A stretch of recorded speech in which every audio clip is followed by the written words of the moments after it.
Now, when you think of PEI, you inevitably think of potatoes, or if you prefer, potatoes.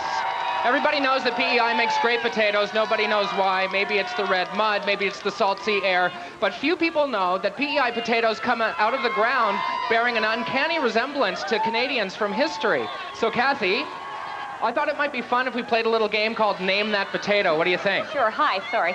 Name that potato. Excellent. Okay, here we go. It's very simple. I'll hold up the potato and you tell me who it bears a resemblance to. Alrighty.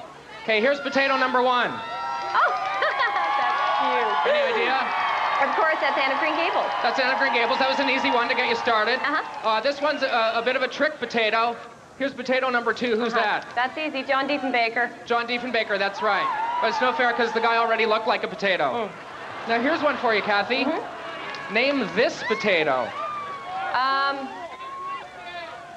You know, I don't know.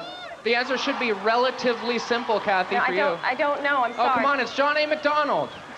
No. Sorry, the hair's all wrong. Well, Kathy, everybody knows the stories about John A.'s hair were true, but what about the stories about John A.'s drinking? Thank you for bringing this up, Jonathan, because once again, I would like to set the story straight. Sure, Granddad liked to take a drink every now and then, but the stories have gotten way out of hand. So what you're saying is John A. didn't drink to excess. He was just what you'd call sociable. Yeah, that's good. Sociable.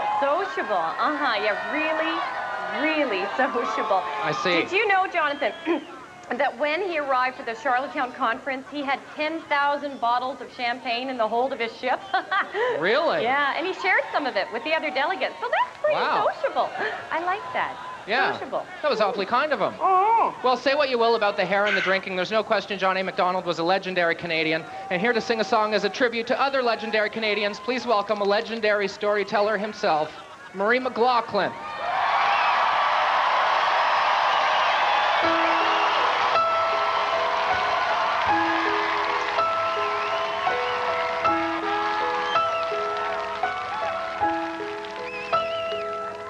Those A.Y. Jackson houses stand in a sun like blood and rust. When spring waters run, the black flies come like a cloud of hungry dust. Glass steel towns, they huddle down by the U.S. border signs. That's the heart of the country, but the soul is out past the timber line. Bush plane pilot rumbles out on floats, and then a flash of spray. 12 fuel drums for Indian kids, and their mother fly away. Down in Toronto, blue-suited commanders taxi flying hotels past the green marker signs. That's the heart of the country, but the soul is out past the timber line.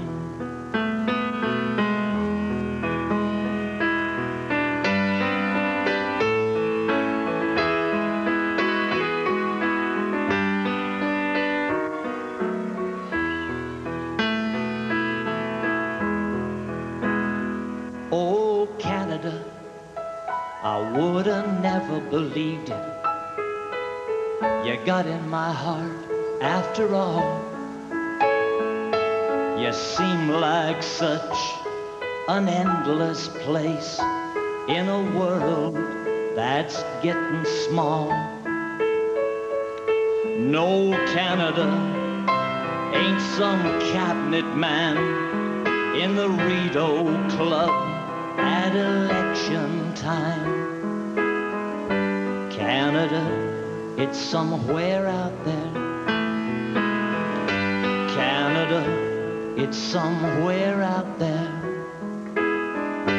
Canada, it's somewhere out there. out past the timber line. Out past the timber line.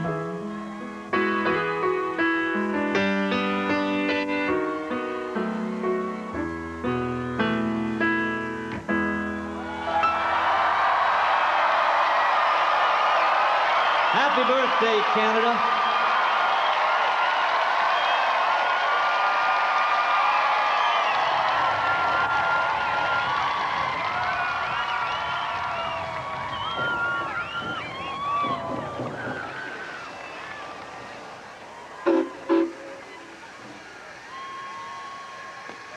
Thanks, Murray.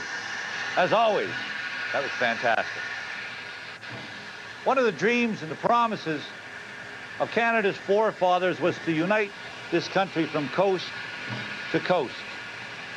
And the grand stories of the creation of the Canadian Pacific Railway are now the stuff that legends are made out of. You mentioned the last spike in this country, and every Canadian knows what you're talking about. But of course, there's always two sides to every story. And there it is. The last spike driven in to complete the Canadian Pacific Railway from ocean to ocean. Well, actually, it wasn't the last spike. The actual last spike, believe it or not, was stolen by William Cornelius Van Horn to make jewelry for his mistresses. Now, and actually, he stole a couple more a couple days later. There are some ladies walking around with some pretty heavy hand-me-down brooches.